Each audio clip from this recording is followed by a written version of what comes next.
వచ్చింది కాబట్టి ఎంతో మంది యువతకు ఛాన్స్ వస్తుందని మేము భావిస్తున్నాం సార్. ఓకే, ఏంటి వైసీపీ కోటి సంతకాలు ఇక్కడి నుంచి మీకు ఉంటుందట కూటమికి 29 వరకు కూడా ఊపిరి ఆడినవరట. ఒక పక్క జగన్మోహన్ రెడ్డి గారు పాదయాత్ర ఒక పక్క ఆయన దూసుకొస్తుంటారు. ఇలాగా ఏవైతే మీరు తీసుకునే నిర్ణయాలన్నీ కూడా తప్పు ఉంటే దాని మీద పోరాటాలు చేస్తుంటే ఇంకా పోరుబాటుకి సిద్ధమైన వైసీపీ ఈరోజు చూశారు కదా, మొత్తం రాష్ట్ర వ్యాప్తంగా ధూమ్ధామ్గా చేశారు.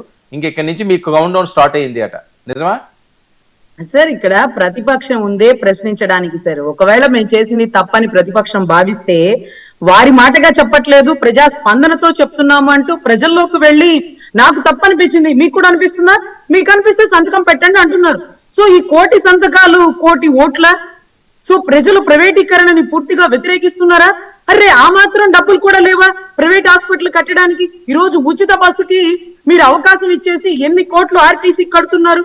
ఇలా ఎన్నెన్ని పథకాలతో ఎన్ని కోట్లు ప్రభుత్వ ఖజానా గండిపడుతుంది. ఇది ప్రైవేట్ కాలేజీలని ఎలా, ప్రభుత్వ కాలేజీలు ఉండాలి కదా అంటూ ఒకవేళ ప్రజల స్పందన ఏమో చూద్దాం. ప్రతిపక్షం ప్రశ్నించకపోతే ప్రభుత్వం ఎలా సార్ చిత్తశుద్ధిగా చేస్తుంది? ఇది తప్పో ఒప్పో మాకైతే తెలియదు, కానీ ప్రతిపక్షం అనేది 100% అలా ప్రశ్నిస్తూ ఉండాలి. మనం వాళ్ళకి ధీటుగా సమాధానం చెప్పగలగాలని నా ఉద్దేశం సార్. ఓకే, శేఖర్ రెడ్డి గారు నమస్తే వర్మ గారు, మీకు తోటి ప్యానలిస్టులకి నమస్కారం అండి. ఏంటి కోటి సంతకాలు కోటి ఓట్లు అవుతాయా? ఆల్రెడీ 1,39,00,000 ఓట్లు వచ్చున్నాయి సార్ మాకు. మొన్న వచ్చినవే ఇవా సార్? ఒక విషయం నాకు